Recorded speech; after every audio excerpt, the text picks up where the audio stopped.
AIIMS की स्थापना हुई है, 300 से ज्यादा यूनिवर्सिटीज खुली हैं और 4000 से ज्यादा कॉलेज। ये डेटा भी ये जाके देख सकते हैं। अभी 140 में से 5 गिनवा दे जो मोदी सरकार में रजिस्टर्ड हुए। बेरोजगारी का डेटा पूछोगे, ठीक, स्टार्टअप गिनवाएंगे। ये सरकारी डेटा बताओ रोजगार जो है, रोजगार कितना मिला है, किस विभाग में कितना मिला है। और दूसरी बात, रोजगार के अलावा स्कूल की, ठीक है, जवाहर नवोदय विद्यालय, सैनिक विद्यालय पिछली सरकारों की योजना से अलग मोदी जी ने अपने नाम पर, ठीक, हॉस्पिटल की बात करें कि 24 एम्स, ठीक है, 2019 का बीजेपी का पोस्टर देख लेना, उसमें लिखा हुआ था कि भैया 2014 से पहले, ठीक है, 7 एम्स, ठीक, और 14 के बाद, ठीक है, 19 एम्स, और उसके नीचे लिखा था एम्स और लाइक एम्स, और उसके नीचे लिखा था अनाउंस्ड, ठीक है, सिर्फ घोषणा हुई है। अभी 24 एम्स के अंदर 24 में से सिर्फ और सिर्फ जो कहे जाते हैं 7, जो इंदिरा गांधी ने किया वो भी डिक्टेटरशिप थी, ठीक, हम उससे डिनाई नहीं करते, बिल्कुल गलत था। तो ये मोदी जी का ये भी गलत है, ठीक है। सबसे पहले इनको मैं बात करूंगा गांव के लेवल पे। मैं गांव के लेवल छोड़ देता हूं, मैं अभी विकास पे आता हूं। सड़कों का निर्माण मैं ऐसे नहीं जोड़ता हूं कि 60 सालों में क्या हुआ और 10 सालों में क्या हुआ। सड़कों के निर्माण 2004 में लगभग भारत में 65,000 किलोमीटर था, जो कि 2014 में आते आते 80,000 किलोमीटर। अभी देखिए 1,45,000 किलोमीटर, यानी कि 55,000 किलोमीटर से ज्यादा सड़कें बनी है।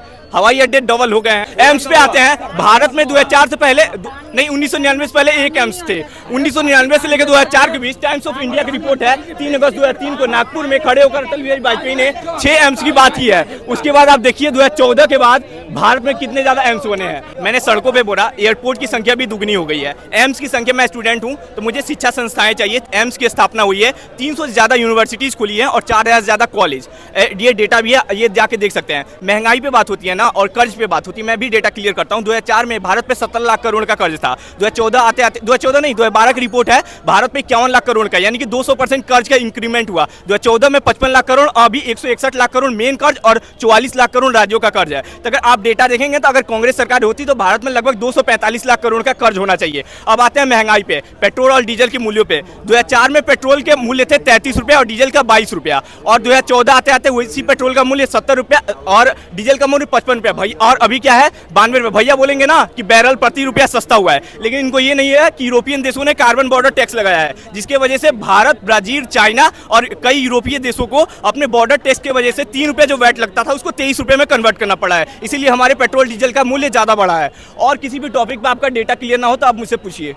क्या जवाब? नहीं, इन्होंने पेट्रोल डीजल पे बता दिया, ठीक है, तो कार्बन बॉर्डर टैक्स नहीं बिल्कुल लगा है। तो वो वैल्यू जो है, वो वैल्यू सिर्फ इंडिया में बढ़ी है या अड़ोसी पड़ोसी देशों में बढ़ी है? तो फिर पड़ोसी देश जो है वो सस्ता कैसे दे रहे हैं? कहाँ चाइना सस्ता दे रहा है? नहीं, चाइना के एक बात बताओ, चाइना में कितने रुपए लीटर है? मैं आपको बता, हाँ, और बगल, चाइना छोड़ो, बगल का देश जो भूखमरा देश है, खराब सा, क्या नाम है उसका, पाकिस्तान, उसमें कितने रुपए लीटर है? वो इंडियन करेंसी में क्या वैल्यू है उसकी? चाइना की करेंसी की क्या वैल्यू इंडियन में, और बांग्लादेश में क्या वैल्यू है? मैं बता रहा हूँ आपको। सबसे पहले पाकिस्तान में 300 रुपया है।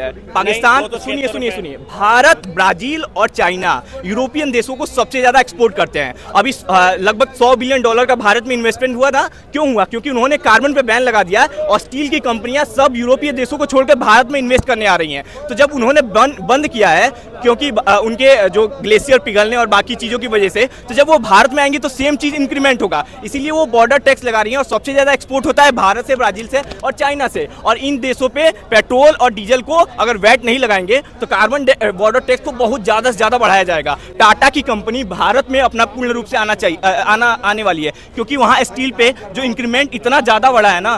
भैया आप बताइए, एम्स की स्थापना पहले से डबल नहीं हुई है?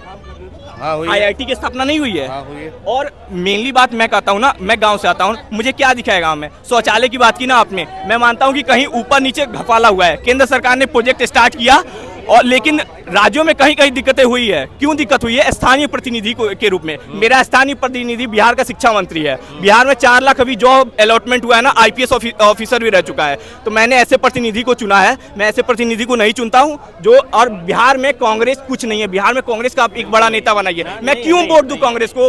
क्योंकि कोई बड़ा नेता ही नहीं है, ना विधायक है ना सांसद है, और कब पलटी मार जाए इसके भी गारंटी नहीं है। मेरी पूरी स्पीच में, पूरे भी भाषण में मैंने जितना इतनी देर बोला था, मैंने कहीं भी कांग्रेस का नाम नहीं लिया, पहली बार, ठीक है ना। मैं कांग्रेस का सपोर्टर, मेरा कहना मतलब है वोट किसे देते हो? आपका टॉपिक होता है ना कि जनप्रतिनिधि को देखते हैं, तो बिहार में कोई जनप्रतिनिधि जो भी हो आपके क्षेत्र का, चाहे वो सांसद हो, ठीक है, चाहे वो भाजपा का ही हो, हम उसको वोट देंगे जो वो काम करेगा। एक बात, ठीक। दूसरी बात, मैंने पाकिस्तान का बताया ना, उन्होंने ठीक है एक्सपोर्ट की ड्यूटी बता दी, 300 यूनिवर्सिटी बताई, 300 में से ये बता दें सरकारी कितनी है?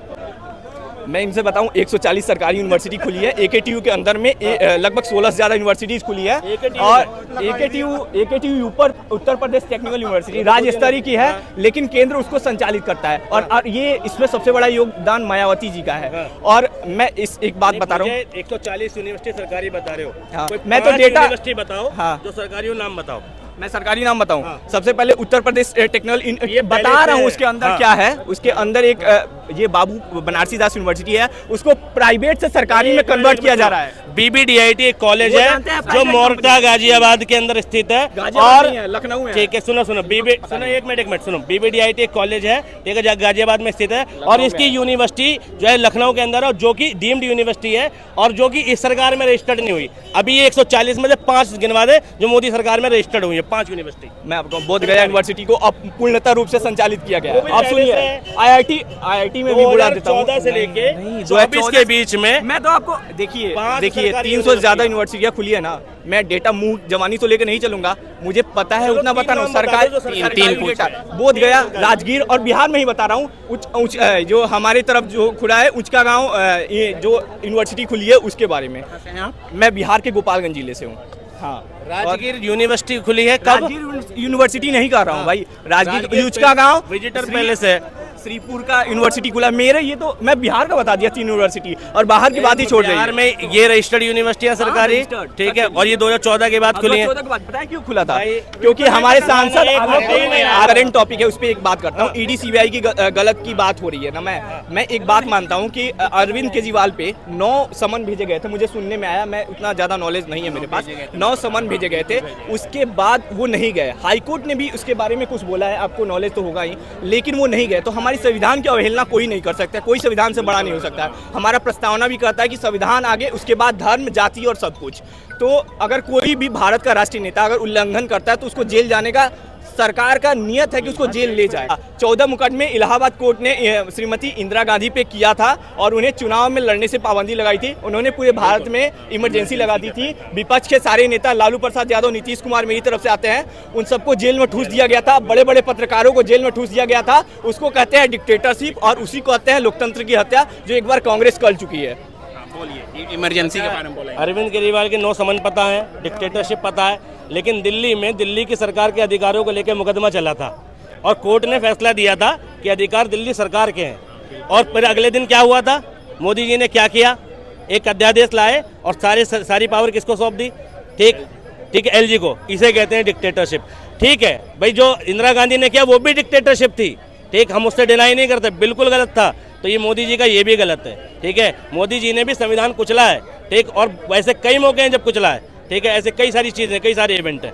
मैं तो एक बात बोल रहा हूँ ना, 2-3 दिन पहले या फिर 10 दिन पहले सुप्रीम कोर्ट ने ये बता दिया कि हमसे बड़ा भारत में कोई नहीं है, कोई राजनीतिक पार्टी नहीं है या फिर कुछ नहीं है। और सबसे बड़ी बात, चंदे को सार्वजनिक करने में लोग बहुत बोल रहे थे। इसमें सबसे बड़ा नुकसान होता है वो इनका होता है, कंपनियों का होता है। क्यों? क्योंकि उनको बिजनेस करना है और बिजनेस करने में जब वो डेटा शेयर करेंगी तो अगर ओपोजिशन आ गया तो उनको बहुत बड़ा नुकसान होता है। ये उनके राइट्स का उल्लंघन भी होता है। अभी रिसेंट की बात करूँ ना, देश में हिंदू मुस्लिम और बाकी चीज़ें हो रही है, मंदिर मस्जिद हो रहा है, सब कुछ हो रहा है और लोकतंत्र की हत्या की बात की जा रही है। लेकिन मुझे लगता है ना, सुप्रीम कोर्ट है ना, उसने राम मंदिर का भी फैसला लिया है, उसने इलेक्टोरल बॉन्ड पे भी फैसला लिया। एक जगह आप समर्थन करते हैं तो दूसरा जगह आप विरोध नहीं कर सकते हैं, क्योंकि वो संविधान की तरह चलती है। हमारा प्रस्तावना कहता है कि हम भारत के लोग भारत को एक संपूर्ण प्रबुद्ध, संपन्न, समाजवादी, धर्मनिरपेक्ष, लोकतंत्रात्मक गणराज्य बनाने के लिए तथा उसके समस्त नागरिकों को सामाजिक, आर्थिक और राजनीतिक न्याय, विश्वास, अव्यक्ति विश्वास, धर्म और उपासना की स्वतंत्रता, प्रतिष्ठा, अवसर की समता प्राप्त कराने के लिए तथा उन सब में व्यक्ति की गरिमा, राष्ट्र की एकता तथा अखंडता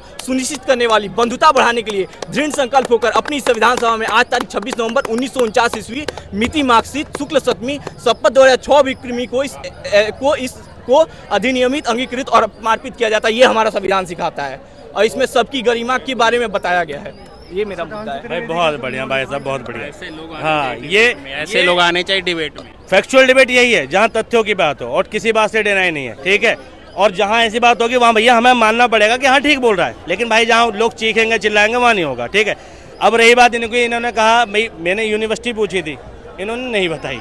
ठीक है, 140 इन्होंने आंकड़ा में बता दिया, लेकिन 5 नाम नहीं गिना पाए। ठीक, इसी तरीके से जो ये एम्स की बात करते हैं, सड़क की बात करते हैं, निसंदेह सड़कों का निर्माण बड़ा है, लेकिन उसको मापने का तरीका भी बदला है। पहले की सरकारें जब सड़कों का मेजरमेंट करती थी, चाहे वो 4 लाइन की हो, 6 लाइन की हो, 1 किलोमीटर होता था। लेकिन अभी 6 लाइन की अगर 1 किलोमीटर भी बनेगी तो वो 6 किलोमीटर मानी जाती है। 2018 से मापन का तरीका बदल गया सड़कों का, इसलिए सड़कों की बनने की रफ्तार थोड़ी सी पहले से और ज़्यादा बढ़ गई है। निसंदेह बढ़ाई थी नितिन गडकरी के मंत्र के मिनिस्ट्री में, ये काम तेजी से हो रहा है, लेकिन तेजी को और तेजी से दिखाने के लिए गणना का तरीका भी बदल दिया गया। एक दूसरी बात, ये हॉस्पिटल की बात करें कि 24 एम्स, ठीक है, 2019 का बीजेपी का पोस्टर देख लेना, उसमें लिखा हुआ था कि भैया 2014 से पहले, ठीक है, 7 एम्स, ठीक, और 14 के बाद, ठीक है, 19 एम्स, और उसके नीचे लिखा था एम्स और लाइक एम्स, और उसके नीचे लिखा था अनाउंस्ड, ठीक है, सिर्फ घोषणा हुई है। अभी 24 एम्स के अंदर 24 में से सिर्फ और सिर्फ जो